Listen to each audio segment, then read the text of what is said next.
The stars looked different from this part of space. Captain James Walker stood on the bridge of the Earth Coalition vessel Perseverance, his eyes fixed on the main view screen.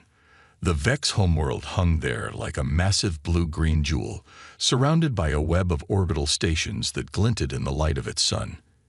"Nervous, Captain?" asked Lisa Torres, his second in command. Her dark hair was pulled back in the tight bun she always wore on important missions. Walker shook his head. Cautious. The Vex haven't shown much interest in making friends before now. Torres nodded. Everyone on the diplomatic mission knew what was at stake. Humanity had spread to a dozen colony worlds in the last century, but the Vex Dominion controlled hundreds. Their technology was advanced, their ships faster and stronger than anything Earth had built so far. Making peace with them wasn't just good politics, it might be necessary for survival. "They're sending the docking instructions now," said the communications officer. "They want only you and Commander Torres to come aboard their station at first." Walker nodded. "Standard procedure. Keep the ship ready just in case." The shuttle ride to the Vex station was short but tense. Walker studied his reflection in the window. At 45, his face showed the lines of someone who had carried responsibility for too long. His brown hair had patches of gray at the temples. The uniform he wore felt stiff and formal, but appropriate for humanity's first official meeting with the Vex leadership.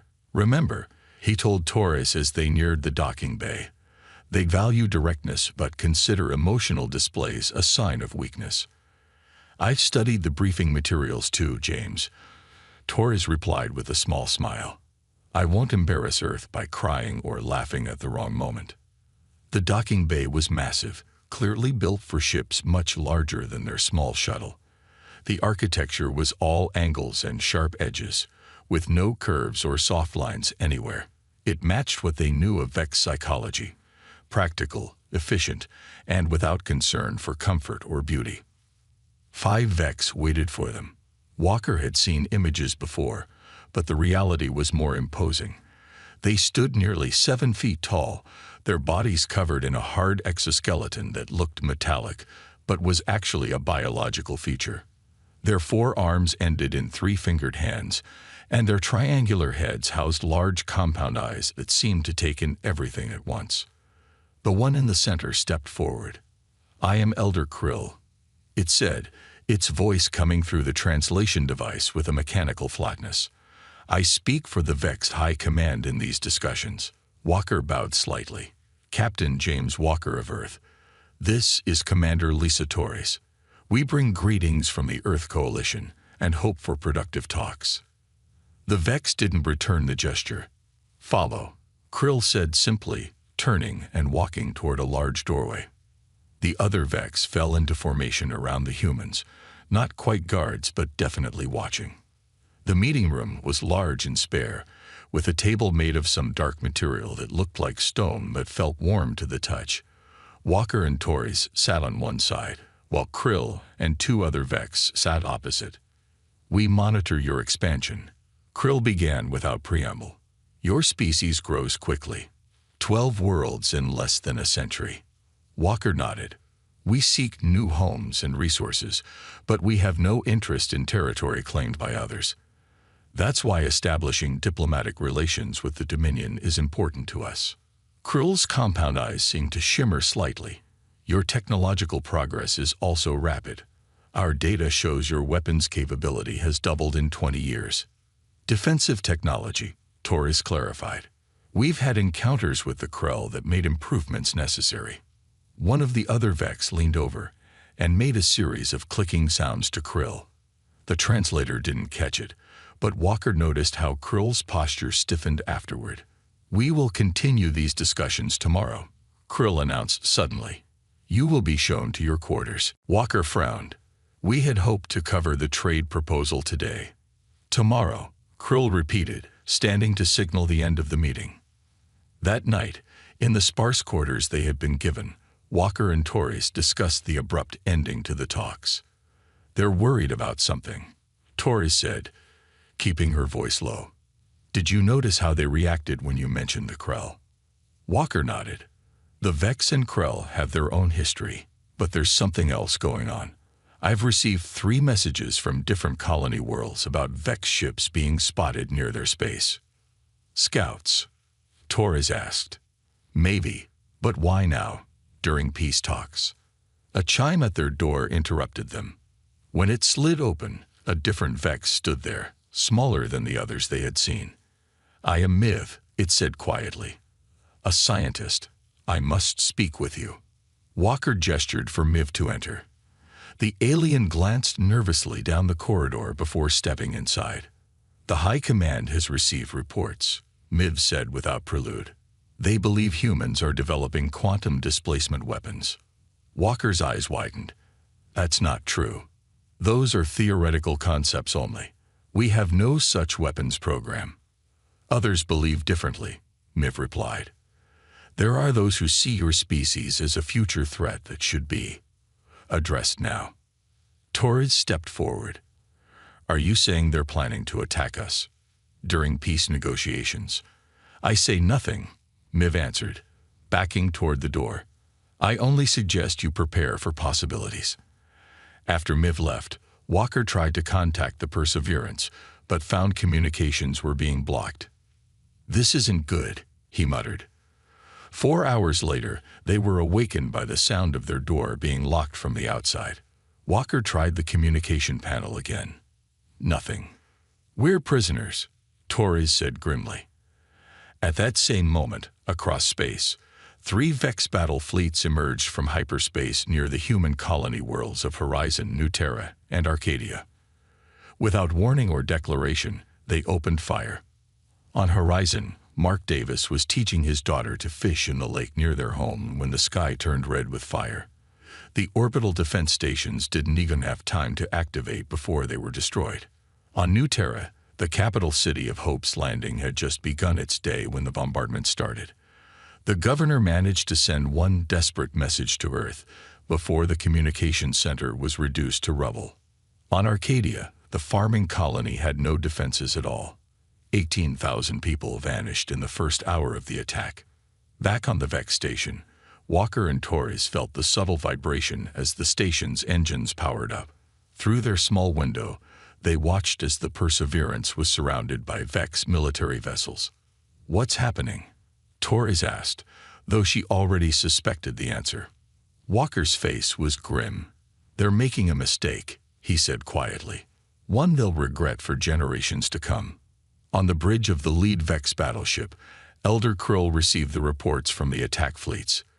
The human colonies have been neutralized, reported a military officer. Their defenses were minimal. And their response? Krill asked. None yet. Their communications are in chaos. Krill made a gesture of satisfaction. They will understand now.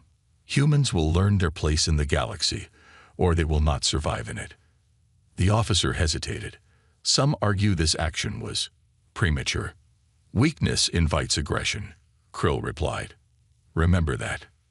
But as the Vex fleet moved away, confident in their show of power, they failed to understand a fundamental truth about the species they had just attacked.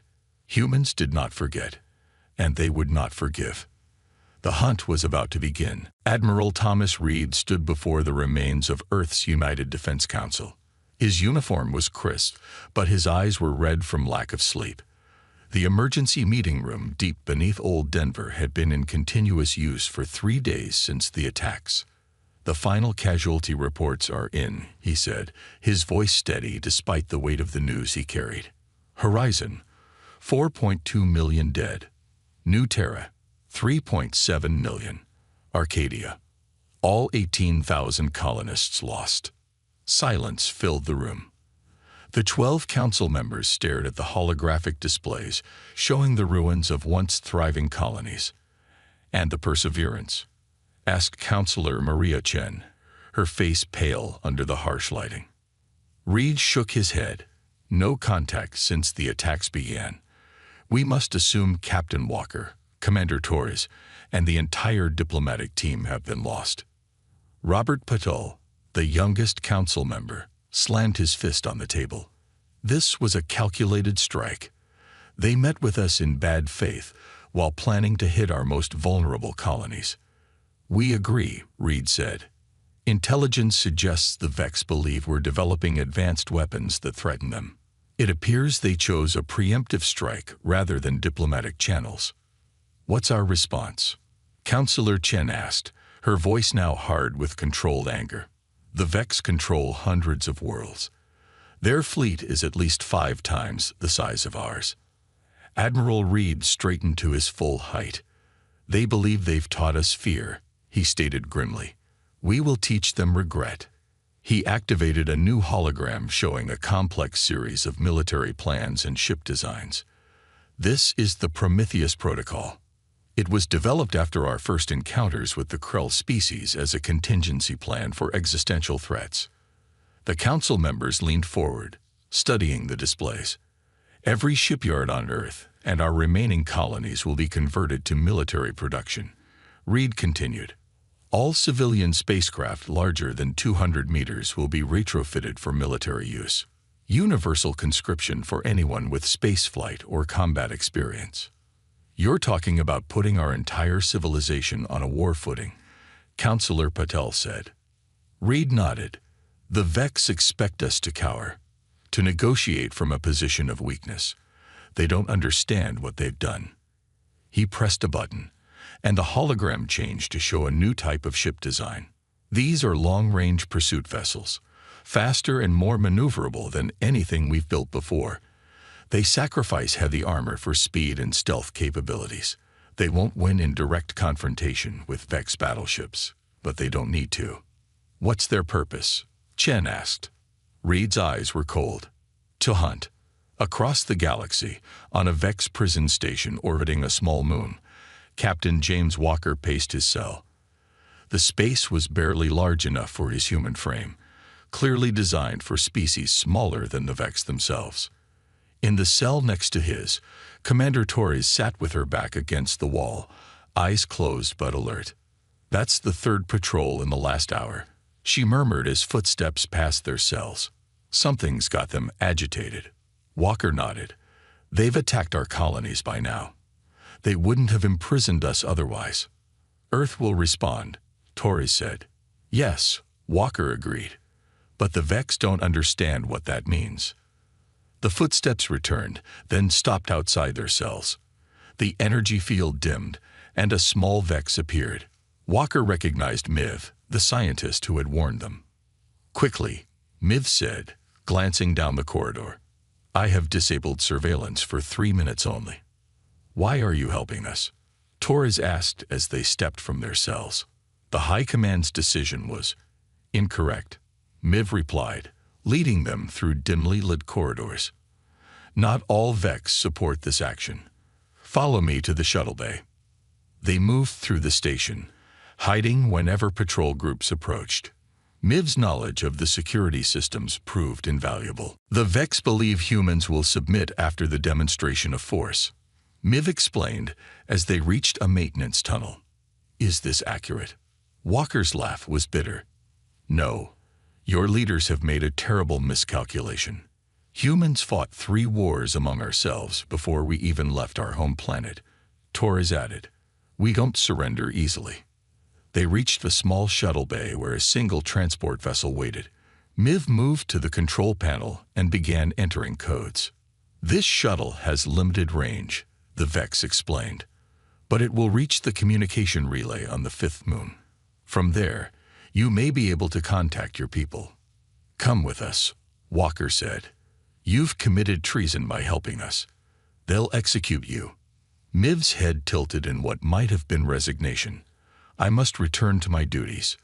The consequences of this attack will affect all Vex. I must work to minimize them from within. As they boarded the shuttle, Miv handed Torres a small device. This contains the coordinates of major Vex military installations and hyperspace routes. It may help your people. The shuttle launched without incident, slipping away from the prison station undetected. Walker took the controls while Torres examined the device Miv had given them. This is everything, James, she said, her voice hushed with awe. Fleet positions, defense capabilities, colony locations, This could give Earth a fighting chance. Walker nodded grimly. We need to reach that relay. The shuttle was halfway to the moon when alarms blared. 3 Vex patrol ships appeared on the sensors, closing quickly. They found us, Torres said. Walker pushed the engines beyond safety limits. We only need to get close enough to the relay to transmit the data. The patrol ships opened fire. The shuttle rocked as energy blasts struck its shields. Warning lights flashed across the control panel. Shields failing, Walker announced. Torres, prepare to transmit at maximum power when I say. He swung the shuttle in a wide arc, putting the bulk of the moon between them and their pursuers. It bought them precious seconds to close the distance to the relay.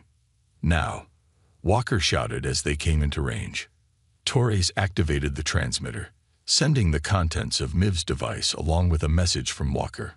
The data streamed toward Earth, carrying the locations of their enemies and a promise. No matter how far they run, tell them we're coming.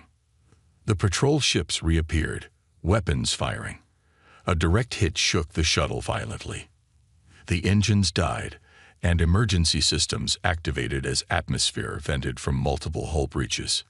Did it all transmit? Walker asked, blood trickling from a cut on his forehead. Torres checked the system. Yes, Earth will know where to find them. As their shuttle drifted, systems failing and life support fading, Walker stared out at the stars. In the distance, he could see the Vex ships approaching to capture or destroy them. They think this is the end, he said quietly. Torres reached over and gripped his hand. No, this is just the beginning. On Earth, Admiral Reed received Walker's transmission. The coordinates of Vex military installations appeared on screens throughout the command center. The message that followed brought a cold smile to Reed's face. Prepare the fleet, he ordered. The hunt begins. 5 years passed. In the central chamber of the Vex High Command, Elder Krill stood before the Leadership Council. His exoskeleton had darkened with age, giving him a more imposing appearance than when he had first met the humans. The border dispute with the Talari Confederation requires our attention, Krill stated, pointing to a star map. They have moved forces into the narrow sector despite our warnings. Commander Draz, the military leader who had overseen the attacks on the human colonies, made a dismissive gesture. The Talari are cautious. They test our resolve but will not risk open conflict. And what of the humans? Asked a younger council member. Our deep space monitors show increased activity in their remaining systems. Draz clicked his mandibles in what passed for laughter among the Vex. The humans rebuild their colonies. Their military vessels stay within their borders. Our demonstration was effective. Krill nodded slowly. 5 years with no retaliation suggests they have accepted their position. Perhaps we should consider it diplomatic. An aide rushed into the chamber, breaking protocol.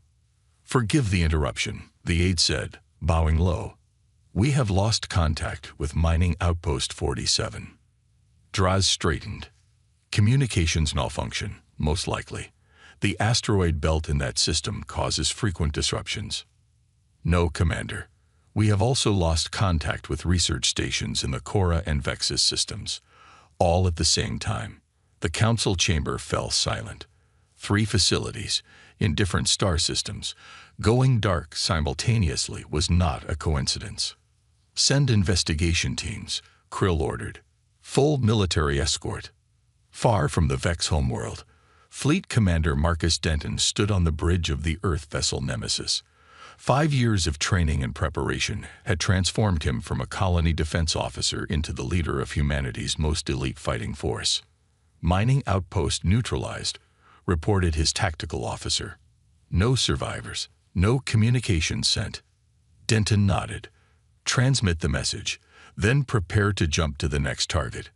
On the main view screen, the remains of the Vex outpost drifted in space. What had been a busy mining operation with over 300 Vex workers was now a field of debris. The attack had been swift, precise, and merciless. Before the Nemesis disappeared into hyperspace, it broadcast a simple message in the Vex language. Remember Horizon. Across Vex space, 11 other human vessels were completing similar missions. Each strike team had trained for years for this single day, the beginning of what humanity called the Long Hunt. 2 weeks later, Elder Krill reviewed the damage reports with growing concern. 12 facilities attacked on the same day, all completely destroyed.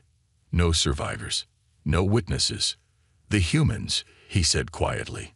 Commander Draz paced the room. Impossible. They don't have the fleet strength or the technology to reach so deep into our territory.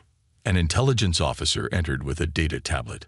We've analyzed the message transmitted at each attack site, she reported. Remember Horizon. It refers to one of their colonies we neutralized 5 years ago. They waited, Krill realized. 5 years of preparation. Our border sensors detected nothing. Draz insisted. No fleet could penetrate. They didn't send a fleet. Krill interrupted. The attack patterns suggest small, fast ships. Stealth technology beyond what we believe humans possessed. Draz's compound eyes flashed with anger. This changes nothing. The Dominion spans hundreds of worlds.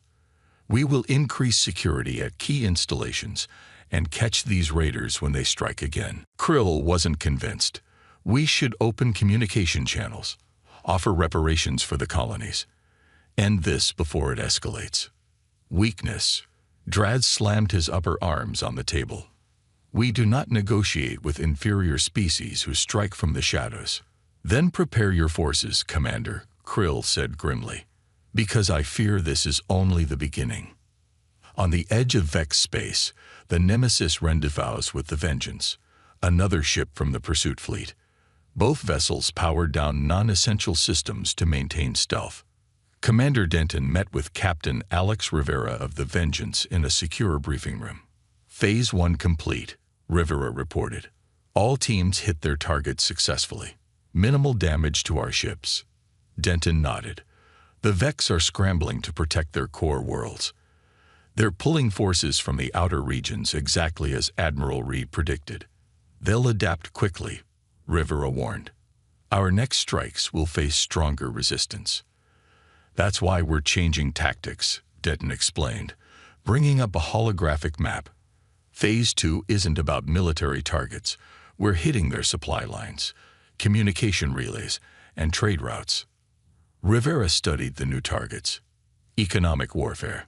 The Vex Empire is too large to destroy piece by piece, Denton said, but we can make it impossible to maintain. Every resource they commit to defense is one they can't use elsewhere. Every trade ship that refuses to fly their routes weakens them. And the message changes. Denton's face was grim. Yes. Remember Nuterra. 3 months later, a Vex merchant vessel drifted through space, its engines destroyed but life support still functioning. The crew huddled in the central chamber, listening to the sound of human boarding parties moving through their ship. The captain, a veteran trader named Tav, had heard the stories. The humans didn't kill civilians, not directly.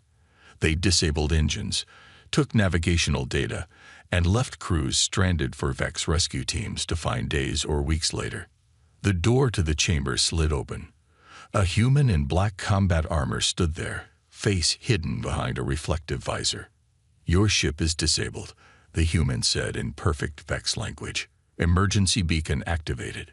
Help will come eventually. Why are you doing this? Tav asked. We carry agricultural supplies, not weapons. The human tilted its head slightly. Your empire attacked without warning. Killed millions of civilians.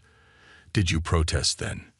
Before Tav could answer, the human tossed something onto the floor, a small holographic projector. Then the boarding party left as quickly as they had arrived. The projector activated, showing images of Nuterra before and after the Vex attack.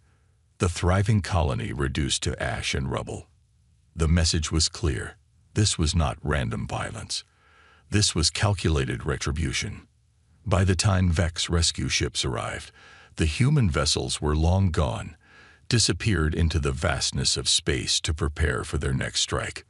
On the Vex homeworld, the High Command faced growing unrest.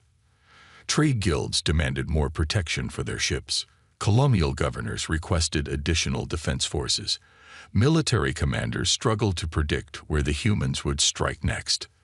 "They're everywhere and nowhere," Draz admitted reluctantly during an emergency session. "Small strike teams operating independently, hitting targets across our territory with no discernible pattern." "There is a pattern," Krill countered. "They're hunting us. Methodically, patiently, relentlessly." A science advisor named Miv, recently promoted to the advisory council, spoke up. "The humans sent us a warning before we attacked them. Their Captain Walker said humans don't forget, and they don't forgive. I believe we are seeing the truth of those words." Commander Draz glared at the scientist. "Your solution, then?" Miv met his gaze steadily. "Find a way to make peace, or prepare for a very long war." As the debate continued, reports arrived of another human strike, deeper in Vex territory than ever before. The hunt continued. 10 years into what humans called the Long Hunt, the Vex Dominion was no longer the unquestioned power it once had been. In the Grand Council chamber that had once hosted representatives from 100 vassal worlds, barely 30 seats were now filled.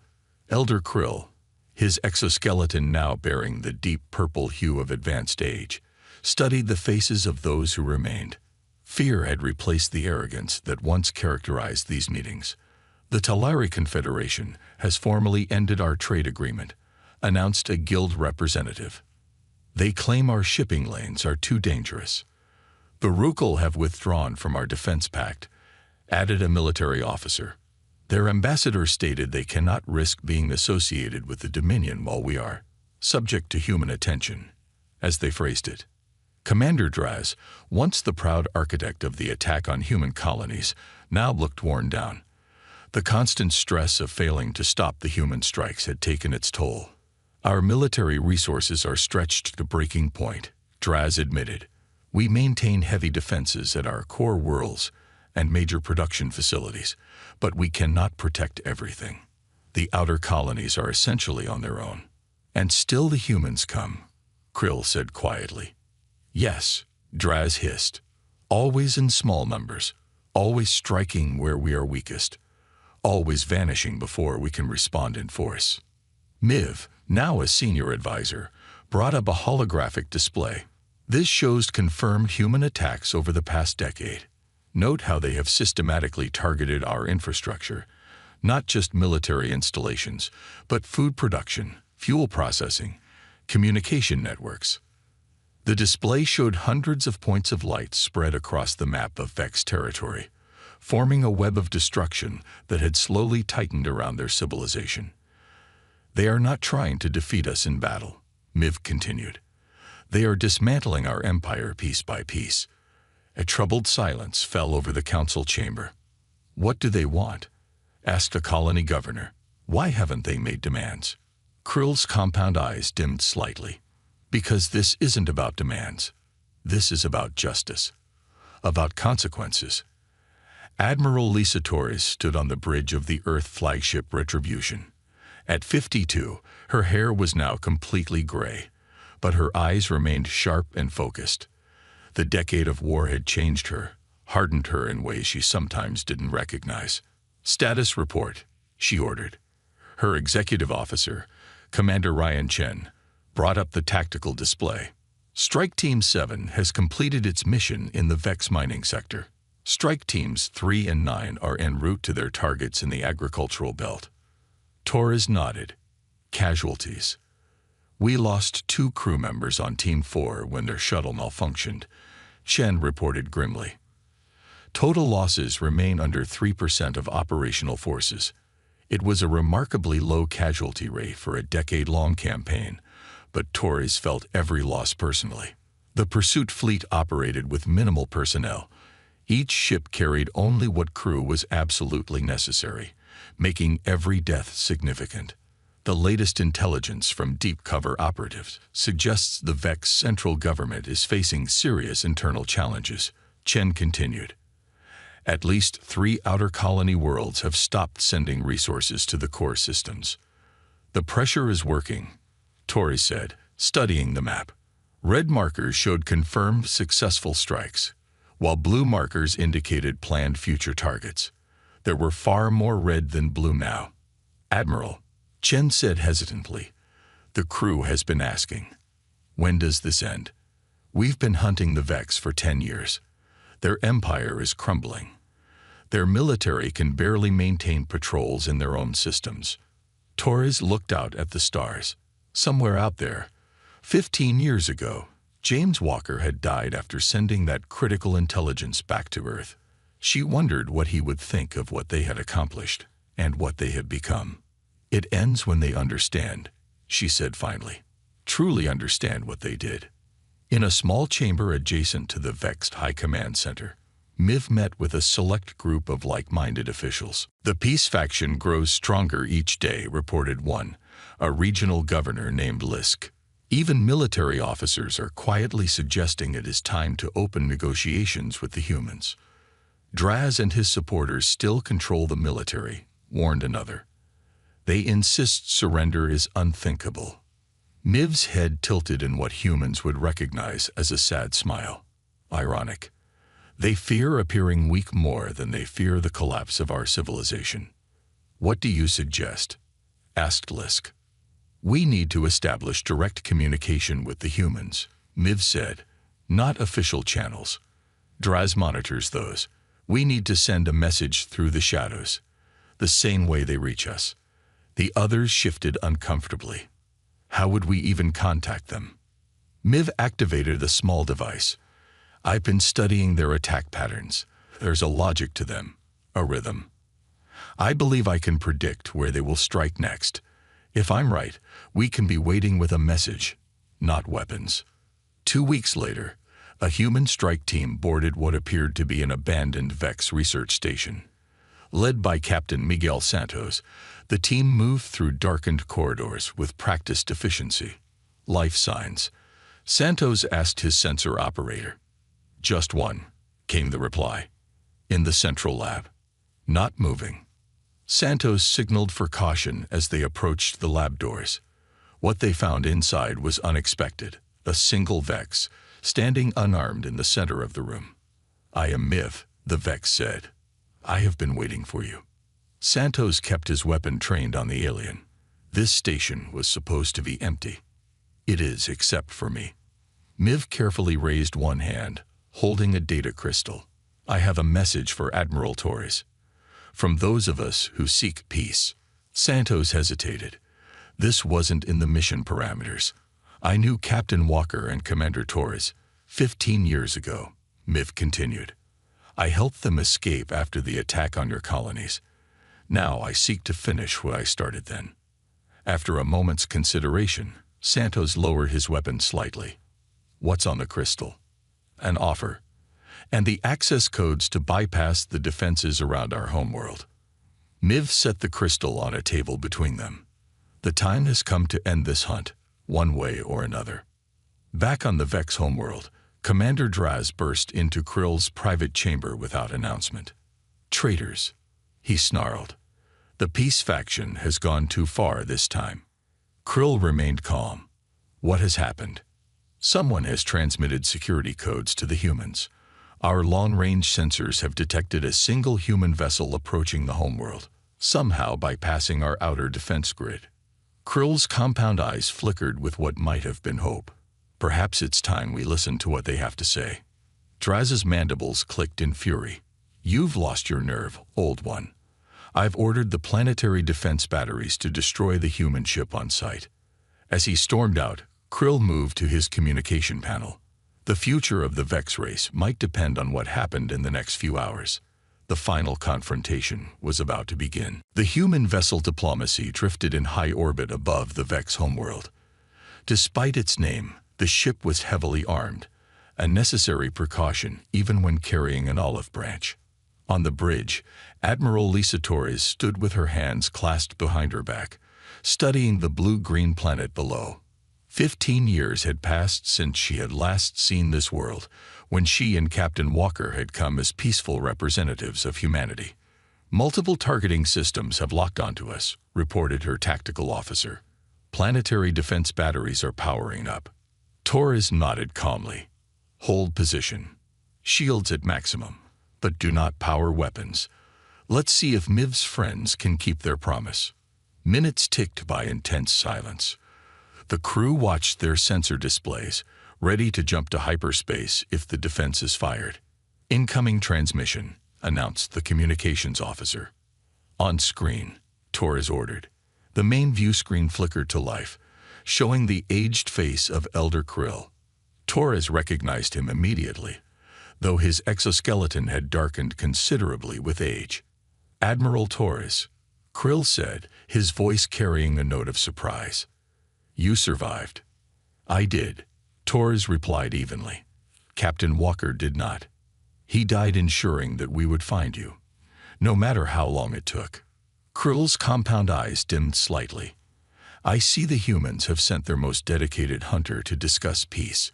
Is that what this is? That depends on what you're offering, Torres said. The pursuit fleet stands ready to continue our campaign for another 15 years if necessary. Before Krill could respond, the transmission was interrupted. Commander Draz appeared, mandibles clicking rapidly in agitation. This human vessel will be destroyed in accordance with defense protocols, Draz announced.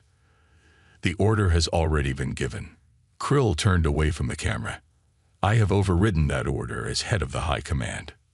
Your authority is being questioned by the Military Council, Draz hissed. This is weakness. The transmission cut off abruptly, leaving the bridge of the diplomacy in silence. That went well, Torres remarked dryly. Tactical, be ready for evasive maneuvers. Before the officer could respond, another transmission came through, on a different frequency. Admiral Torres, came Miv's voice.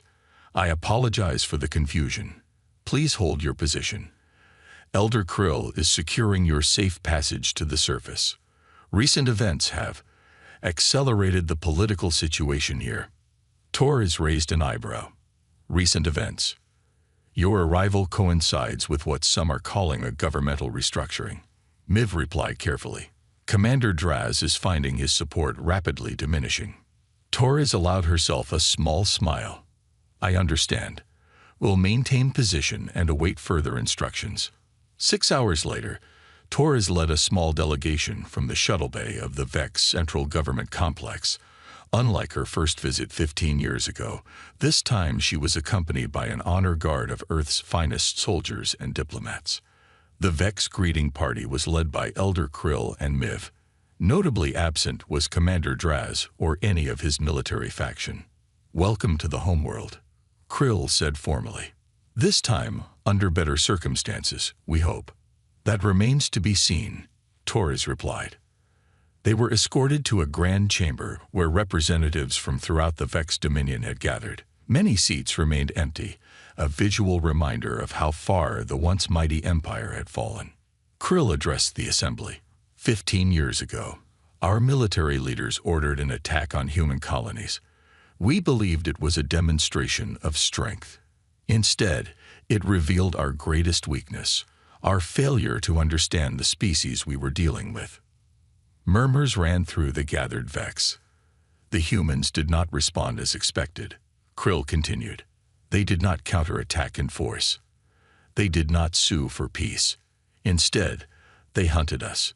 Patiently, methodically, relentlessly. For 15 years, they have dismantled our empire piece by piece. He turned to Torres. Admiral, you have pursued us across the stars. You have won. What does Earth require to end this hunt? Torres stepped forward. The chamber fell silent. 15 years ago, I came here with Captain James Walker seeking peace between our peoples. Instead, we found treachery. 3 human colonies were destroyed without warning. Millions of innocent lives were lost. She paused, looking around the chamber. Earth does not seek the destruction of the Vex people. We never did. But there must be justice, and there must be assurance that such an attack will never happen again. From behind her, an Earth diplomat stepped forward with a data tablet containing the terms. Torres continued to speak as the tablet was handed to Krill. The Vex Dominion will provide resources and technology to rebuild the destroyed colonies. You will surrender military capability equal to that used against us, and you will accept human oversight of your government for 50 years. A wave of clicking sounds, the Vex equivalent of shocked muttering, filled the chamber. These terms are, Krill began, non-negotiable. Torres finished for him. The alternative is simple. We continue the hunt until there is nothing left of your empire. Miv moved to Krill's side. Elder, the peace faction supports acceptance. The humans have shown restraint. They could have destroyed our homeworld many times over, yet they chose targeted strikes that minimized civilian casualties. Krill studied the terms carefully. And if we accept, the hunt ends. Yes, Torres said. Justice will have been served. Later, in a private meeting room, Torres spoke with Miv while the diplomats worked out the details of the agreement. "Where is Commander Draz?" she asked. I expected more resistance. Miv's head tilted slightly. There was an internal security matter. Draz and his closest supporters have been detained pending investigation into war crimes. Torres nodded, understanding the unspoken message. The Vex had handled their own extremists. Was it worth it? Miv asked suddenly. 15 years of your life devoted to hunting us. Torres looked out the window at the Vex capital city. It wasn't about revenge. It was about justice and about security. Every spacefaring species needed to understand one fundamental truth about humanity, which is that we protect our own, that an attack on one human world is an attack on all humanity, and that we will never, ever stop until justice is served. Miv considered this a powerful lesson, expensive for both sides. Yes, Torres agreed, but one that will save lives in the future. The treaty will be known as the Agreement of Lasting Peace, much better than what we originally planned to call it. Which was? Miv asked. Torres' expression remained neutral. The submission of the Vex. As the diplomats finalized the details, news of the agreement spread throughout the galaxy. The message was clear to all who received it. The humans had hunted one of the mightiest empires in known space to the point of surrender, not through overwhelming force, but through relentless, patient determination. On a distant world, representatives of another aggressive species reviewed the reports with growing concern. They had been considering Earth as a potential target for expansion. The decision is unanimous. Their leader announced, Earth and its colonies are to be considered strictly neutral territory. Under no circumstances are we to engage human forces. An advisor leaned forward. And if they expand into our claimed regions, then we negotiate, the leader replied firmly. The lesson of the Vex is clear. Do not attack the humans. They will hunt you forever.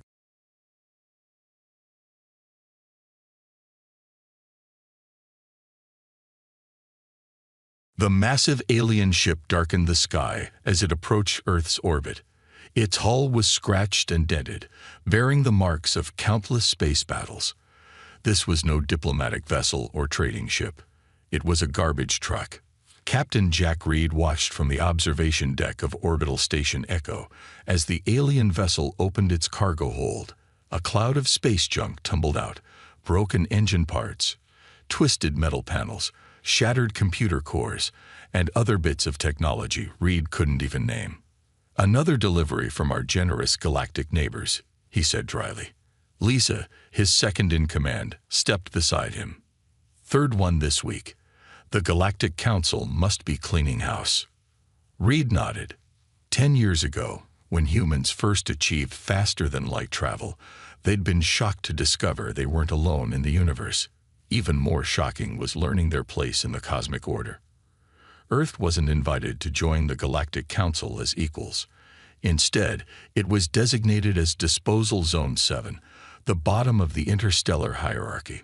Start the collection drones, Reed ordered, and tell Marcus to prep the sorting bay. In the 3 years since Reed had taken command of Earth's largest orbital scrapyard, he'd learned to make the best of a bad situation. The aliens might see Earth as a trash can, but Reed saw opportunity in every piece of discarded technology. Marcus Gray, chief engineer of Echo Station, whistled as the sorting conveyor brought in the latest haul. His thick hands, calloused from years of mechanical work, picked through circuit boards and power cells with surprising gentleness. "Well, what do we have here?" he murmured, holding up a small hexagonal device.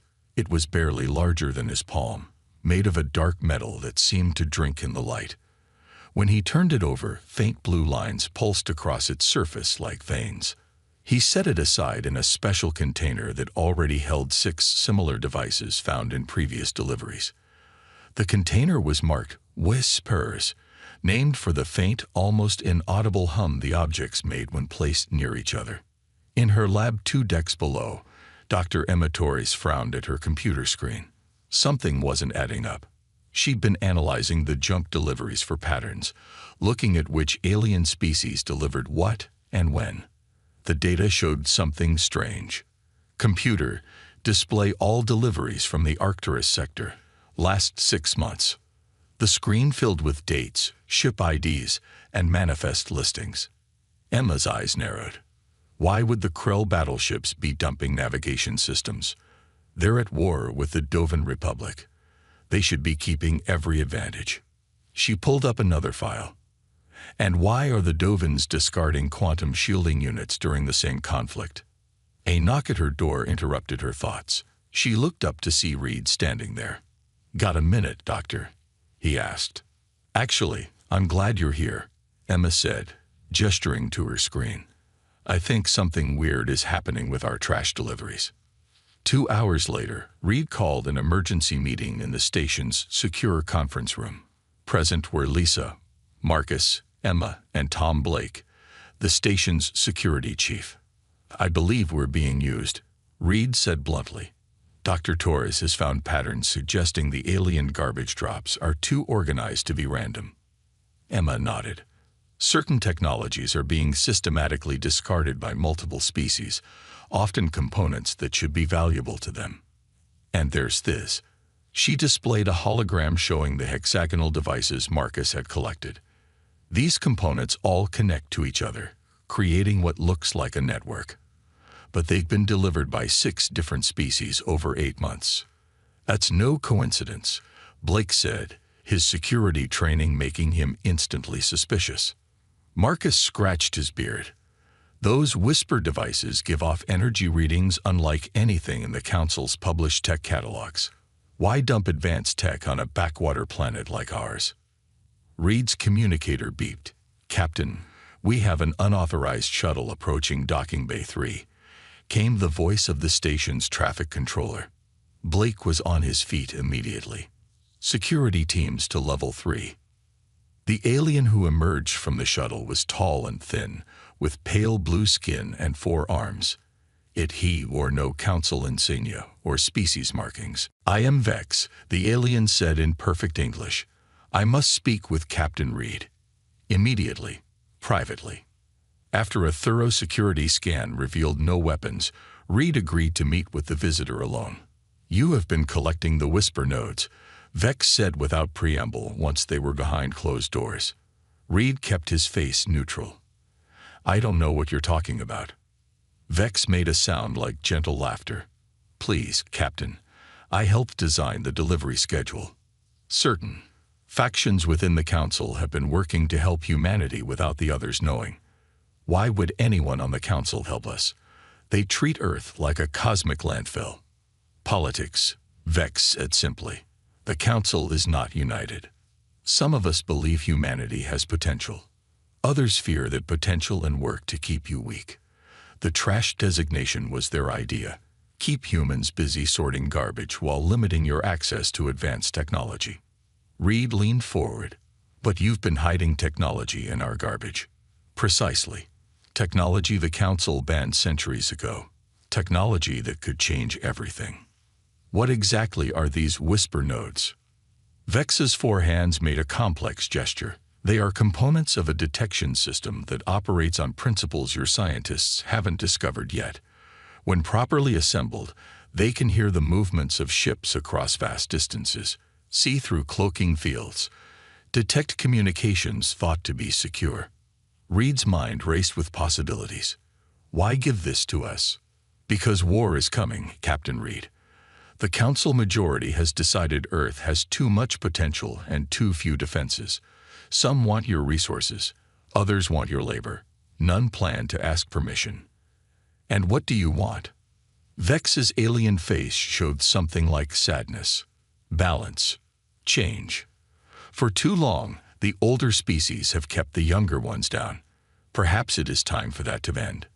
He handed Reed a small data crystal. This contains location data for 12 more whisper nodes, disguised and hidden in upcoming deliveries. There are also basic assembly instructions. Why would I trust you? Reed asked. You shouldn't, Vex replied. But verify my claims. Study the nodes you've collected. Your Dr. Torres is already seeing the patterns. After Vex departed, Reed sat alone for a long time, turning the data crystal over in his hands, thinking about whispers in the dark and garbage that might save humanity. That night, Reed called his most trusted crew to a secret meeting in the station's maintenance level. From now on, he told them, showing them the crystal and explaining his meeting with Vex, we have a new priority. Every delivery gets thoroughly scanned for these whisper components. If what the alien says is true, we're talking about building something the Council explicitly forbids, Blake warned. They already see us as trash collectors, Lisa said. Maybe it's time to show them what humans can build from garbage. Reed looked around the room at his team. The choice is yours. This could be dangerous. Marcus picked up one of the hexagonal devices, watching the blue light pulse across its surface. Danger never stopped humans before. I say we build this thing and see what whispers we can hear. One by one, they all nodded in agreement. In the darkness of space around them, more alien ships were already approaching, their holds full of trash, and hidden within, pieces of a weapon that would change the fate of Earth forever. 3 months after meeting Vex, Captain Reed stood in a hidden chamber deep within asteroid BX 722. The large, hollow rock had once been an abandoned mining operation. Now it served a new purpose. How's it coming along? Reed asked as he approached Marcus. The chief engineer looked up from the strange device he was assembling. 37 whisper nodes now formed a complex pattern across the floor of the chamber, each hexagonal piece connected to others with thin beams of blue light. It's talking to itself, Marcus said, wiping sweat from his forehead. These components recognize each other, like they want to be together. Reed nodded. The data crystal from Vex had led them to more of the whisper nodes hidden in trash deliveries. Each new piece they added made the network more powerful. And what exactly is it doing? Reed asked. Marcus shrugged. That's still Emma's department. All I know is that it's creating some kind of field that extends far beyond this asteroid.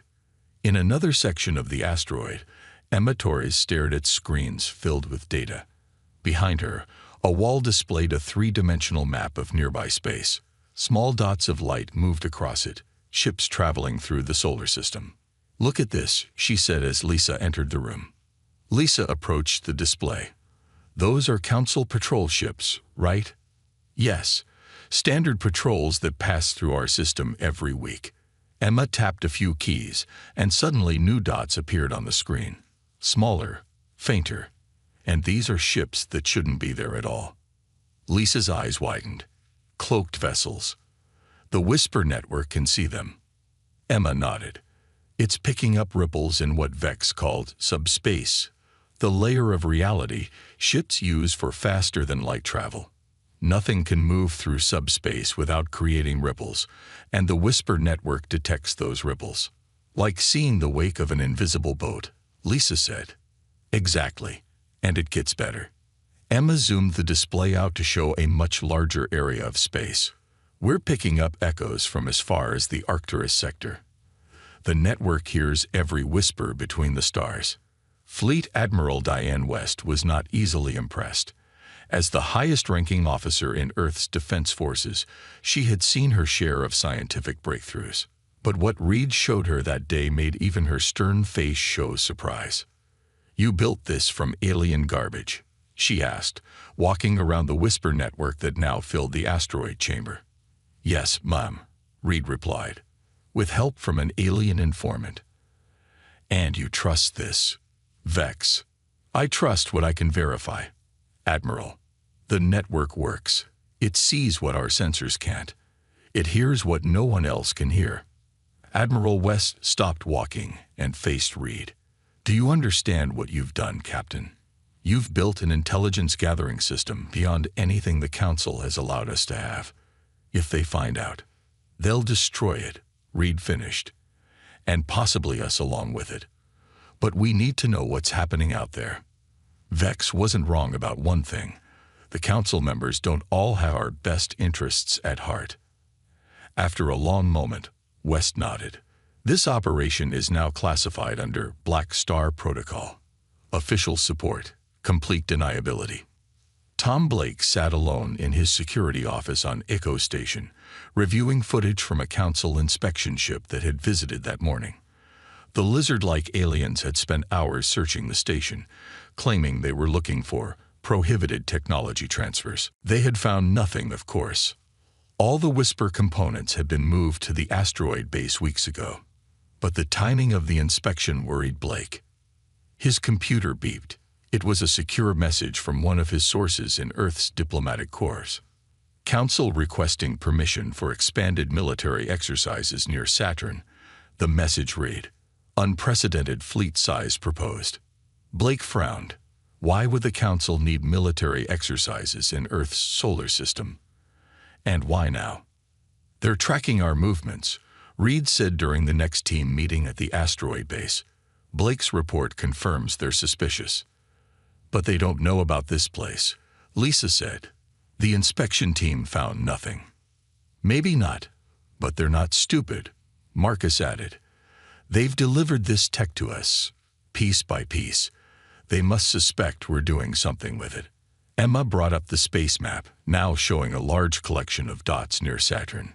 Council ships are gathering for exercises, but the Whisper network is picking up unusual communication patterns between them. They're searching for something. Reed turned to the newest addition to their team, Kate, a linguistics expert who had been analyzing the alien communications captured by the Whisper network. "Any progress decoding their secure channels?" he asked. Kate pushed her glasses up. "The Council species use different languages, but I've found patterns in their communications. They keep referring to something called protocol silence, and they're specifically looking for technology signatures that match our Whisper network." The room fell quiet. "So they know," Lisa said finally. Reed shook his head. "They suspect, but they don't know. If they knew, they'd have come directly here." "What do we do?" Marcus asked. "We keep building," Reed decided. "But we need to be smarter about it. Emma, can you find a way to mask the network's energy signature?" Emma thought for a moment. "The Whisper nodes absorb energy rather than emit it. That's why they look dark. If we build the proper housing for the network, we might be able to contain what little emissions there are." "Do it," Reed ordered. "And Marcus, it's time to think bigger than just a detection system." Marcus raised an eyebrow. "What do you mean?" Reed walked to the center of the room, where a holographic projector showed the growing Whisper network. Vex's data suggested these components were originally designed for a ship, not just a detection system, but the core of a vessel that could move through space undetected. "A stealth ship?" Blake asked skeptically. "More than stealth," Reed explained. "The Whispers don't just detect ripples in subspace. Properly configured, they might be able to manipulate those ripples." Kate looked up from her console. "Captain, I've just decoded more of their communications. They're not just searching. They're preparing something called Containment Protocol for Earth." Reed's face hardened. "Then we don't have much time. Admiral West needs to see this." Later that night, as the rest of the team slept, Reed stood alone in the chamber with the Whisper network. The hexagonal nodes pulsed with blue light, creating patterns like stars in a private galaxy. He placed his hand near one of the nodes. The blue light seemed to reach for him, bending toward his fingers without quite touching them. "What are you?" he whispered. As if in response, the lights pulsed faster, and for just a moment, Reed thought he heard something, a sound just at the edge of hearing. Not words exactly, but a presence. The Council announces expanded military exercises near Jupiter and Saturn, beginning next week. The news flashed across screens all over Earth. Most humans paid little attention. Council ships have become a common sight in the solar system. But at the hidden asteroid base, Tom Blake watched the announcement with narrowed eyes. "Military exercises don't require 73 ships," he said to no one in particular. Reed nodded. "And they don't need ships designed for planetary assault." The Whisper network had grown powerful enough to identify ship types based on their subspace ripples. What the Council claimed were routine exercise vessels were actually invasion craft. "How much longer until we're ready?" Reed asked, turning to Marcus and Emma. The two exchanged glances before Marcus spoke. "The frame is almost complete, but we still need the core components for the propulsion system. Vex's data mentions special drive units," Emma added. "They should be in the next garbage delivery, if the Council doesn't cancel it." Reed's communicator beeped. "Captain, there's a message from Admiral West. Priority 1. An hour later, Reed met with his core team. His face was grim. "Earth governments have enacted the Shadow Protocol," he announced. "All defense forces are on high alert. The Council's exercises have been recognized as the threat they are." "About time," Blake muttered. "What does this mean for us?" Lisa asked. "It means we get full resources," Reed said, "and a deadline. We have 10 days to make this ship operational." 10 days. Marcus sputtered. "Captain, that's impossible. We've barely finished the outer hull." "Earth doesn't have longer than that," Reed replied firmly. "Admiral West has seen the latest Whisper network data. There's a massive fleet assembly happening beyond Pluto. The ships near Jupiter are just the advance force." The room fell silent as the reality of the situation sank in. "We'll need more people," Emma said finally. Reed nodded. "Each of you, pick your best 3 people from Echo Station. People you trust completely. We bring them here tonight." 3 days later, the asteroid base hummed with activity. 27 people now worked around the clock, assembling what had once been trash into humanity's most advanced vessel.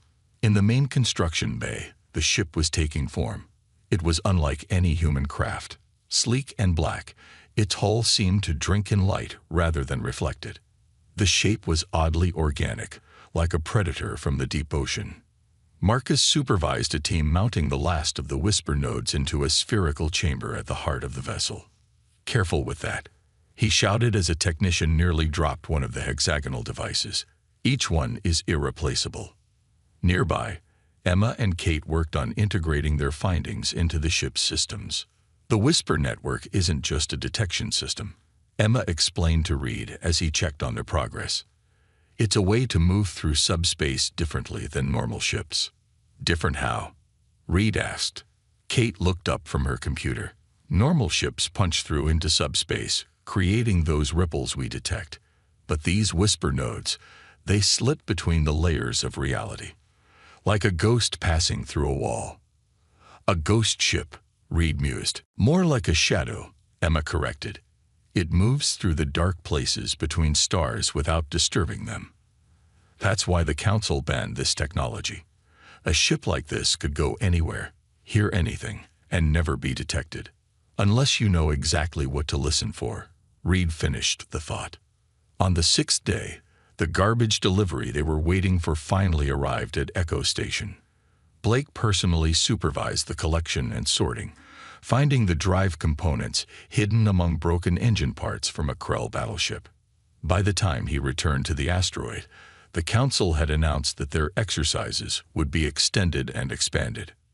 "They're stalling," Blake told Reed as they rushed the components to Marcus, "waiting for their main fleet to get into position." "Then we'd better hurry," Reed said grimly. On the 8th day, Disaster nearly struck. A Council scout ship changed course unexpectedly, heading directly toward their asteroid. They must have detected something, Blake said, watching the approaching dot on their screens. Shut down all systems, Reed ordered. Everything except life support. For 6 tense hours, they waited in near darkness as the Council ship passed within 50,000 kilometers of their position.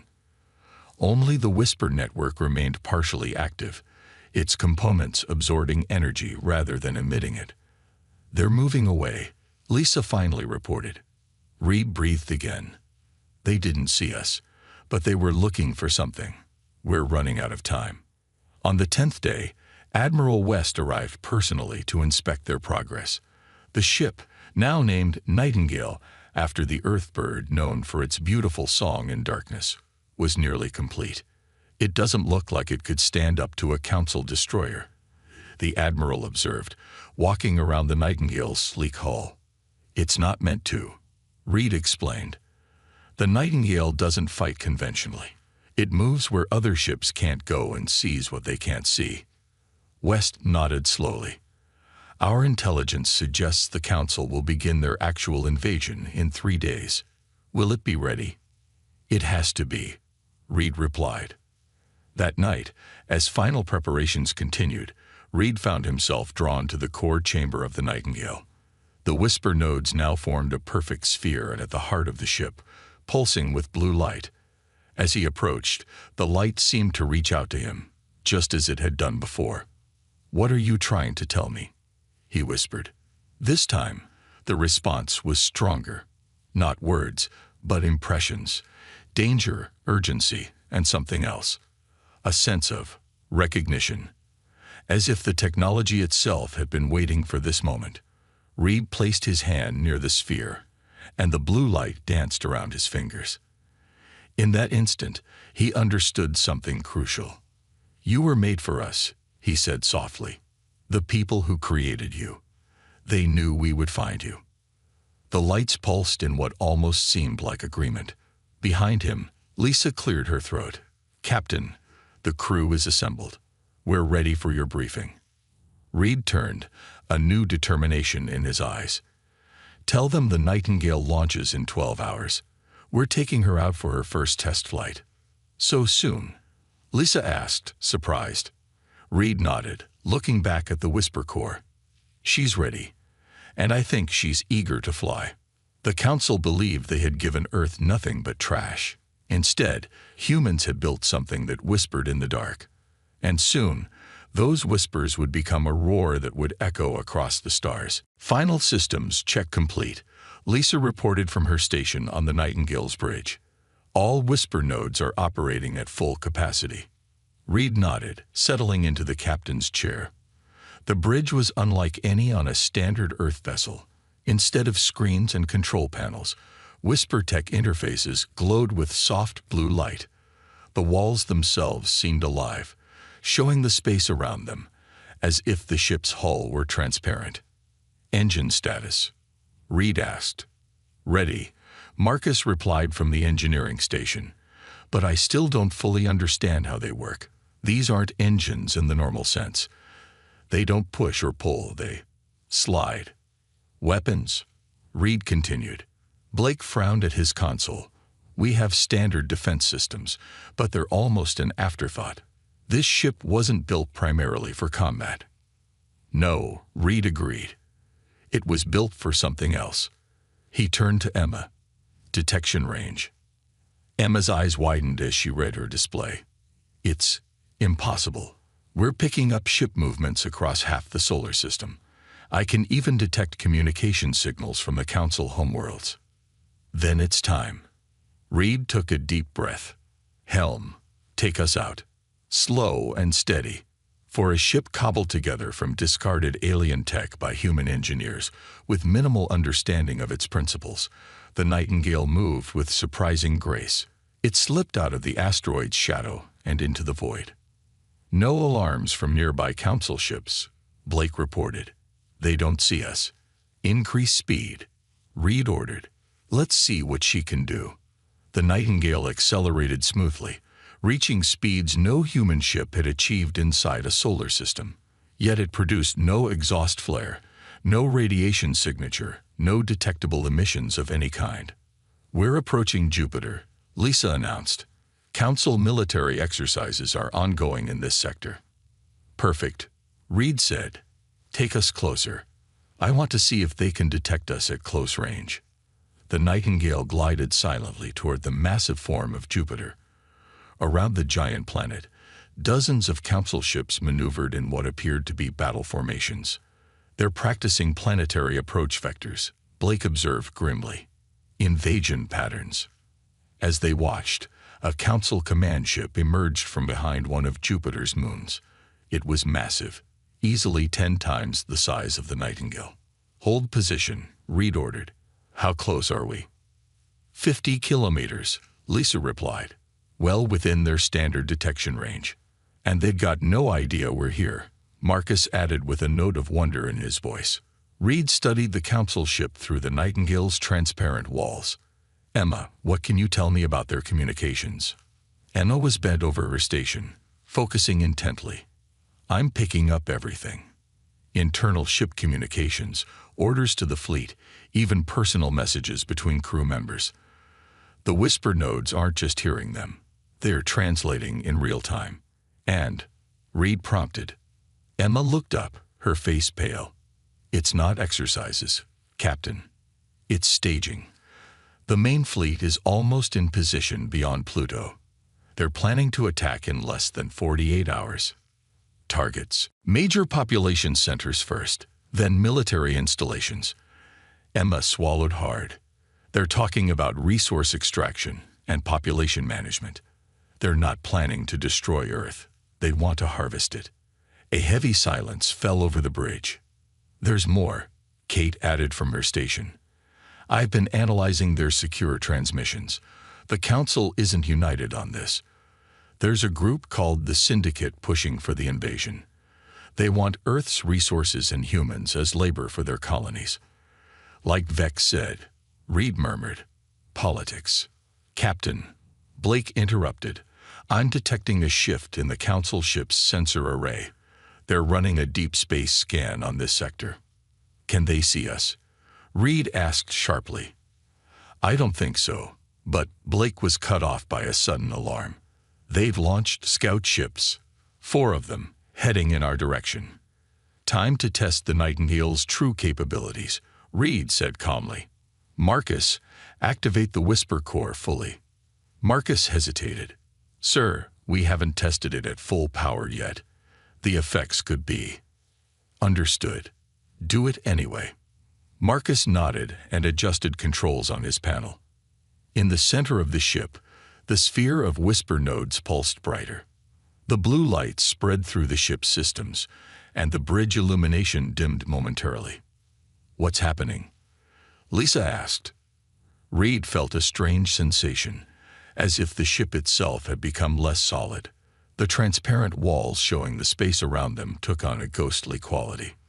"We're phasing," Emma whispered, checking her instruments, "partially out of normal space." "The scout ships are still approaching," Blake reported, "but their scan patterns are erratic. They know something's here, but they can't get a lock on us." "Take us away," Reed ordered, "slow and steady." As the Nightingale began to move, one of the scout ships suddenly changed course, heading directly toward them. "They've spotted us," Blake shouted. "No," Emma countered. "They've spotted something. The distortion perhaps, but not us specifically." The scout ship fired a warning shot, a beam of energy that passed through the space where the Nightingale floated. "They missed," Lisa said, relief in her voice. "Because we're not fully here," Reed realized. "Marcus, can we phase deeper?" Before Marcus could answer, the Council scout fired again, and this time, the beam grazed the Nightingale's hull. Alarms blared across the bridge. "Minor damage to the outer hull," Marcus reported. "The phasing isn't complete." "Return fire," Reed ordered. Blake's hands moved over his console. A moment later, the Nightingale's defensive weapons fired, but something unexpected happened. The energy beams, passing through the whisper field generated by the ship, changed. They split into hundreds of smaller beams, each targeting a different part of the Council scout simultaneously. The scout ship didn't explode. It simply went dark, all systems failing at once. "What did we do?" Blake asked, staring at his console in confusion. "The whisper field altered our weapon output," Emma explained, rapidly analyzing data. "Instead of destroying their hull, it disrupted their systems. All of them, simultaneously." Reed leaned forward. "Can the other scouts see what happened?" "Yes," Blake confirmed. "They're backing off. Wait, they're sending an alert to the command ship." "Time to leave," Reed decided. "Marcus, maximum power to the whisper core. Take us out of here, Lisa, beyond the Council's sensor range." The Nightingale surged forward, the blue glow of its systems intensifying. As it moved, it seemed to fade further from reality, becoming more shadow than substance. Behind them, the Council ships scrambled to respond, but the Nightingale was already gone, slipping between the layers of space like a whisper in the dark. "Set course for Earth," Reed ordered. "We need to warn Admiral West. The Council now knows something impossible is in our solar system. And time has just run out. The Council fleet has begun its advance," Admiral West announced to the gathered military leaders in Earth's Unified Defense Command Center. 500 ships, approaching from beyond Pluto. On the main screen, tiny dots of light moved toward the inner solar system. Earth's combined defense fleet, barely 80 ships, looked pathetically small in comparison. "Our conventional forces cannot win this fight," West continued. "But we don't plan to fight conventionally." She nodded to Reed, who stepped forward. In the 24 hours since the Nightingale's return, Earth had been preparing for war. "The Council believes we're defenseless," Reed said. "They don't know what we've built from their trash." On the bridge of the Nightingale, Reed studied the tactical display. The whisper nodes had revealed something crucial. All ships traveling through subspace had to follow certain paths, like rivers flowing through the void. And all those paths to Earth converged at a single point. "Position us here," Reed ordered, pointing to the location where the subspace routes narrowed. "If we're going to make our stand, this is the place." Lisa guided the Nightingale to the coordinates. Around them, space looked empty to normal eyes. But through the whisper-enhanced sensors, they could see the currents of subspace, invisible highways along which the Council invasion fleet would travel. "The first wave will arrive in 30 minutes, Blake reported. Reed nodded. "Status of the Whisper Core." "Running at maximum capacity," Marcus replied. "Whatever you're planning, Captain, we're ready." Reed turned to Emma and Kate. "You've studied the Whisper technology more than anyone. What happens if we reverse the field?" The two women exchanged surprised looks. "In theory," Emma said slowly, "instead of allowing us to slide through subspace undetected, it would disrupt subspace itself. Like throwing a boulder into a stream," Kate added. "It would create turbulence that no ship could safely navigate." "Could we create that disruption without destroying ourselves?" Reed asked. Marcus frowned, running calculations. "Maybe, if we ejected the Whisper Core at the exact moment of activation. But Captain, we'd lose the heart of our ship." "Better to lose one ship than our entire planet," Reed said firmly. As the Council fleet approached, the Nightingale waited silently. Through their enhanced communications, they could hear the Syndicate commanders confidently discussing how they would divide Earth's resources. "They don't even consider us a threat," Blake said bitterly. "Good," Reed replied. "That's our advantage." The first wave of the invasion fleet, 100 ships strong, entered the subspace convergence point. The Nightingale's sensors showed them clearly, still unaware of the human vessel hiding in their midst. "Now," Reed ordered. Marcus activated the final sequence. The Whisper Core, the heart of the Nightingale, began to pulse faster than ever before. The blue light turned almost white with intensity. "Core ejection in 10 seconds," Marcus announced. Once it's released, we'll have 15 seconds to clear the disruption zone. Reed nodded. Lisa, plot our escape route. Everyone, secure for high-speed maneuvers. 5 seconds, Marcus counted down. 4, 3, 2, 1. Ejection. The core of Whisper nodes, the technology painstakingly collected from alien trash over months, separated from the Nightingale. It floated in space, its light growing even brighter as the reverse field began to activate. Go, Reed shouted. The Nightingale surged away from the floating core, pushing its remaining systems to the limit. Behind them, the Whisper core reached critical energy levels and exploded in a silent blast of blue-white light. But instead of a normal explosion that expanded outward, this one collapsed inward. It created a vortex, a swirling distortion in the fabric of subspace itself. On their sensors, they watched as the Council ships, caught in the disruption, were violently pulled from subspace back into normal space. Ships crashed into each other. Engines failed. Communication systems went dead. It worked, Emma whispered in awe. The entire first wave is disabled. Blake confirmed, checking his readings. And the distortion is still growing. It's affecting the second wave too. From Earth's command center, Admiral West watched as hundreds of Council ships suddenly appeared in normal space, their formations shattered, many of them damaged or powerless. Phase 2, she ordered. Earth's defense fleet, small but prepared, moved in to engage the crippled invasion force. It wasn't a fair fight. And for once, the advantage belonged to humanity. On the Nightingale, operating on backup systems after losing its Whisper core, Reed received the transmission from Admiral West. The Council fleet is in disarray. Their command structure has collapsed. We're moving in to secure their surrender. Reed allowed himself a small smile. Any word from the rest of the Council? That's the interesting part, West replied. We're receiving transmissions from several Council species. They're disavowing any connection to the invasion, claiming it was an unauthorized action by the Syndicate faction. Politicians, Reed said, echoing Vex's earlier assessment. There's more, West continued. A group calling themselves the Council Reformation Committee is requesting to send representatives to Earth. They want to discuss membership. Reed looked around at his crew, humans who had taken alien garbage and built something that had changed the course of history. Tell them we'll consider their request, he replied. But on our terms.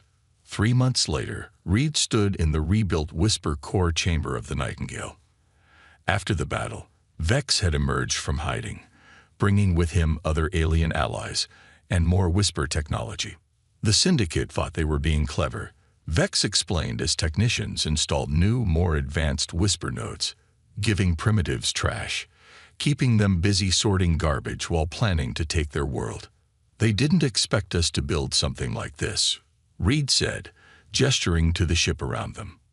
That is why my faction chose humans, Vex replied, his 4 arms making a gesture of respect. You see patterns others miss. You build wonders from scraps. The Syndicate feared that potential. We wished to nurture it. Reed watched as the new Whisper core began to glow. And now Earth sits on the Council, the first of many changes. The old powers called you disposable. They will learn that was their greatest mistake. Outside the viewport, Reed could see other ships under construction in Earth's orbital shipyards. Each one built around Whisper technology, each one named after birds that sang in darkness. Nightingale, mockingbird, whippoorwill, owl. Together, they formed the beginning of what the Council now called, with a mixture of respect and fear, the Whisper Fleet. They had given humans trash. Humans had built something that changed the galaxy. And it all began with whispers in the dark.